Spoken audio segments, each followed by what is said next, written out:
in tier 2 he just gets like a tyrant card or two. 2. Always 2, actually. Oh yeah, always two. And then card effects. All right, so game 2, bigMathis on blue, Farzo on red, and it looks like we're going to be seeing the same builds out of both of these players. This time another color scheme. I like the Nid color scheme on this map because it looks like it matches like the red ashy terrain. The camouflage. In the meantime, Farzo has walking lemons that are Dire Avengers. Well, on the eastern side of the map, they'll kind of blend in with that sulfur. Dun, dun, dun, banana suit. Ikea, I would say. So Cyrus and Anubis are both saying double Shuri should probably be good. I mean, on this map especially, you can kind of lock down. This is a bit of a laney map, so there's like 3 lanes. It's a little harder to flank here than it is on Calderis, where you can kind of just run all over the place on Calderis. Wait, what? A Termagant brood? Oh, this is what? This is bizarre. Sometimes. Sometimes he goes for double home against one Termagant squad. So I'm not sure what he gets after that. I don't remember. I need to check and see if this guy's an imposter. Hold on. I mean, switching that up a little bit. I mean, it'll probably catch Farzo a little off guard. I don't think it'll be that critical one way or another. Maybe he wants to do that. Yeah, he's getting Toxin Sack, so maybe he's looking to control the Warlock a little bit more. He was taking a lot of hurt from that Warlock. And we did agree that Tier 1 was where Farzo was playing the strongest, so bigMathis is probably just switching it up a little bit, see if he can be a little more effective at dealing with the Eldar Tier 1 lineup. Yeah, see, he's forcing off the Warlock, who would otherwise have just gotten away with a Fleet of Foot there. I think Farzo hit the Fleet of Foot and looked away, came back and found his Warlock dead right there, because he didn't hit the retreat button until just there at the last second. That's a big win for bigMathis early here. I'll say. And now you just have Banshees as the melee squad. And now he needs to, like, the problem is now that he needs to use Requisition to actually get his hero back. But the thing is, he needs to tech up. I don't think teching up is so much a problem as that, like, I mean, he's throwing a little map control. It looks like he is going for the generators instead of worrying about getting the Warlock back on the field either, but I'm not sure if that's correct. He does have the Shuriken out at least, so he can kind of just camp that and buy the gen farm to make sure that doesn't go down if need be. Yeah, if I was Farza, I would just be camping by that gen farm, maybe holding those 2 rec points and just trying to survive on 1 VP until tier 2. Because you just don't have the coverage usually. Yeah, I think that's reasonable. This build is different. This build is going with 2 Termagants, but an all melee build. I think that's how you would need to play it. Yeah, definitely. I mean, but even so, like double Hormagaunts, double Termagants, and oh nope, change it again. Raveners are coming. See, Raveners make sense. Yeah, we're seeing a kind of a much more standard, I feel like, mid opening in this matchup than what we saw previously. And I think it's good to switch it up, keep your opponent off balance. Yep. Raveners with Devourers makes too much sense. In fact, I don't know why he has been getting Devour Raveners all along. Works well versus Space Marines, works well versus Eldar, who really rely on their Shurikens. What are you gonna do? Get Rangers versus 4 Hormagaunts? I think not.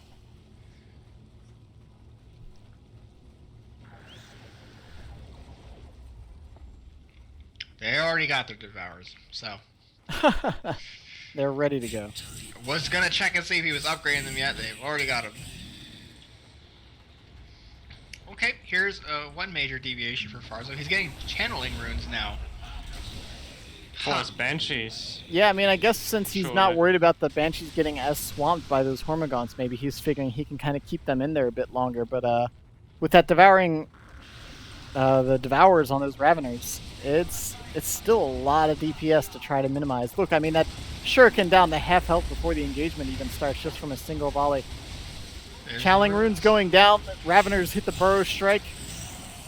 Banshees are sticking it out, but I still don't think that's quite going to be enough for this Beyond engagement. sticking it out, they're just wrecking now. Alright, Warlock is handling the Raveners, okay.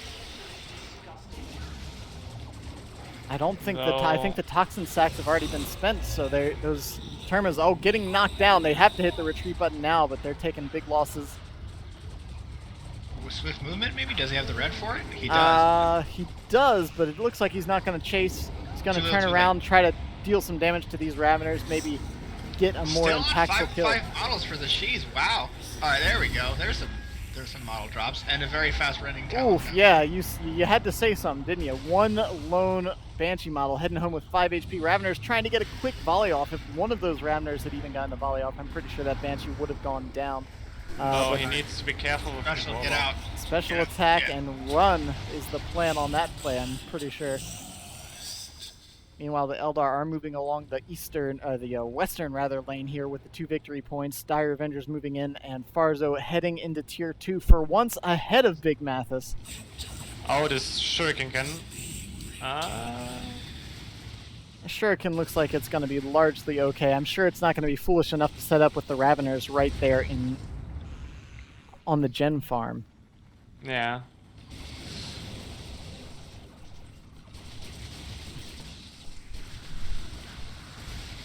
So Farzo's heading into Tier 2. He is going to lose his generator here, but he still does have the contested node, so he does have at least some reasonable income, and actually saved the gen as well. Man, crucial. Because he needs to start building up that power now if he wants that Falcon. And he better want that Falcon this time. Yeah, I think this time, more importantly than last time even, he kind of needs that Falcon. And Because the Warp Spiders actually- aren't going to be nearly as effective against this lineup as they were against the All-Hormigaunt build. And this time, Farzo's actually heading Tier 2 earlier than bigMathis this time.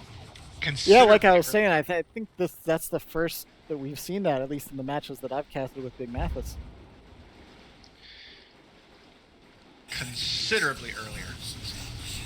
Ravenous. And the Rending Talons. That's part of it. That's part of it. Costing more in general. Bruteness is up.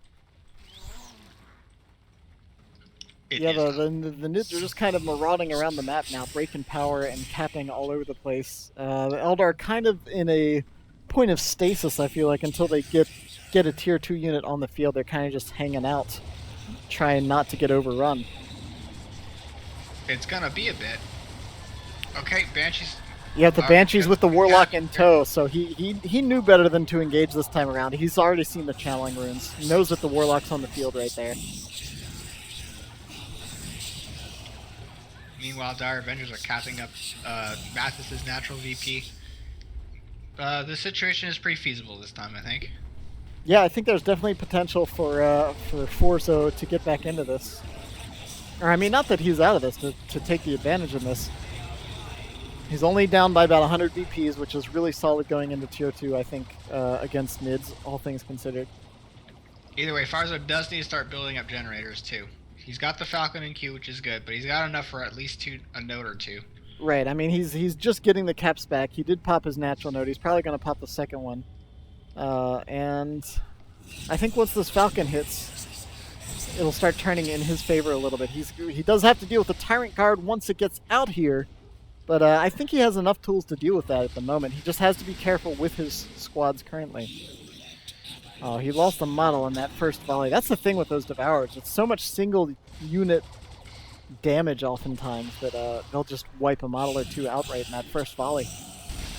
Alright, well okay, good. They're out of channeling rune range, but that's fine. Yeah, but they're overextending now. I don't think they needed to push in this far. I think they could have pulled back, hung out with the Falcon, and now they would have been on the field as opposed to having to retreat for the next 40 or so seconds. Alright, Falcon's on the field. Freeman's been telling me how the Falcon is better than a Lehman Russ, so we'll go with that. Tier 2 Lehman Russ. Tier 2 Lehman Russ. I mean, With it the just, yeah, I mean, it's picking off Termagants already. There's no anti-vehicle on the field yet. The Venom Brood instantly gets purchased as soon as bigMathis notices that there's a Falcon out here.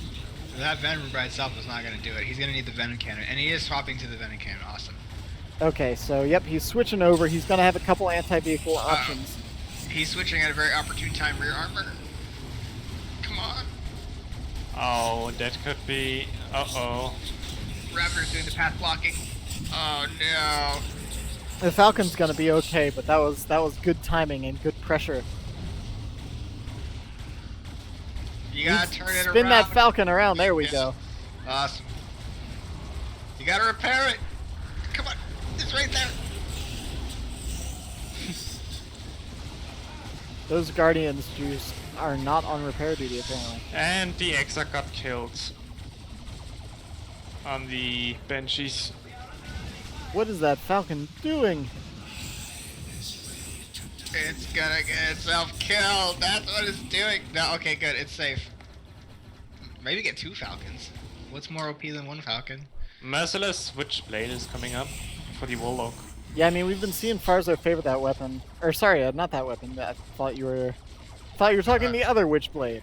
Yeah, Farzo's been talking about the Witchblade of Kurnos, or he's been using the Witchblade of Kurnos, but this one. So why do you think he's going for this over the Because there's Witchblade? 2 very highly valuable targets that need Oh, Exactly. I see. Because of the energy, he wants to drain as much energy as possible from the Hive Tyrant. And you can actually Tyrants. drain the energy from the Tyrant Guards and and the them from shield Ravagers wall. actually, and they'll all take bonus damage from it. It makes sense. So nice Wargear choice there on the Warlock, putting pressure on. Oh man, Okay, the Warlock went to base already. yeah, no, he's just going a little too deep with those Banshees. Still gets. Oh man, I was about to say still gets 3 bottles out, but I spoke too soon. Only the Exarch heading home without all Yes, her Farzo. sisters. Repair your Falcon. Yeah, he needs to get that thing a little more healthy, and he even had the Dire Avengers sitting next to it, opening fire on the Tyranid. So I don't know why he wasn't repairing while doing that. Improved Synapse coming down on the Hive Tyrant as well. Also, looks like bigMathis is gaining now the map control while Farzo's kinda base locked with his 2 Homegun squads. And Not base locked, but yeah, I mean, kinda trapped, I would say. He's having a hard time. He's kind of just throwing squads out there on their own now. He needs to kind of stop, take a breath, condense his forces. I know he's got the. Oh my gosh! And that was what was keeping you in the game, was that Falcon. why didn't you repair your Falcon? Oh my goodness.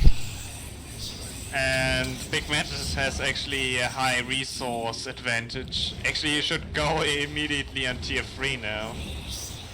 No, And he's gonna do that. Yeah, it's curious. Those last couple engagements, like I don't know, Farzo just did not play them optimally at all. I feel like that easily could have gone a different way and led to him forcing a retreat, leaving the Tyrant Guard stranded.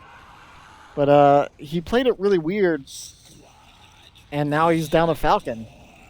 No Falcon, no Gen Farm. Like, what do you do now with a full Tyranid force and them heading into tier 3? It should be the vanilla Dire Avengers on the side. He needs his Merciless Witchblade Warlock over on the other end here. Yeah, like, you can't invest that much into your Warlock and then not use him with your army. Like, Channeling Runes is an army ability that you need synergy with. If you're gonna get that, you don't use the Warlock as your capper. Like, I understand why he did it, though. There's Hormagaunts over there, the Dire Avengers have no chance. Okay, I understand that part, but... You gotta repair your Falcon, too. Yeah, that was a Alright, definite problem. Synapse bombs. Alright, Like- I would pop Swift Movement here. Yeah, Swift Movement gets There. activated, Okay, takes out the he Venom got the Brood. wave. Altark No, comes in Altark as well. for me. Maybe gets those Termagants. Doesn't look like it's quite gonna happen though. The Raveners are out here by themselves though, so they can get isolated. Fresh meat.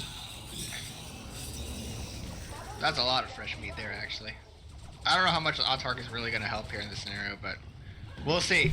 Yeah, I'm not sure. Like, sometimes I feel like people call that in just for the grenade drops, and that's normally not quite worth it. Nope, it's not even close to worth it usually. Hive Tyrant is so enough. fat, yeah. They can't even kill the Brutness, or no? There he they can, go. She can.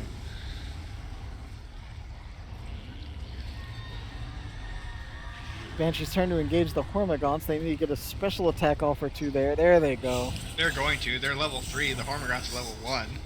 And there comes the heal. But Tyrant Guard is coming in now. I would be popping swift movement at literally every opportunity, trying desperately to get squad wipes here. Banshees have to Unfortunately, be instead he careful. lost his Warlock. Oh. Against Termagants. And he's gonna On lose. Ravenous. Yeah, there we go. Good, good, good. That Autarch needs some help. And we got a Carnifex getting cooked up there in the Tyranid Hive. Getting cooked up. I like that analogy. God effects get breeded. I'll take a Carnifex with a Barb Slanger. Well done, please. I prefer my fixes kind of medium. Medium raw. So I see black for Farzo because, well, no energy at all. He's got red. Oh, he doesn't have Tark! Autarch, I think. Oh, Yeah. she got turned into bits! Oh my god, that's just chunky salsa now. Oh no. Bad Bad jump. Quite a few things went bad there. It just Sorry. turned giblets there. Alright.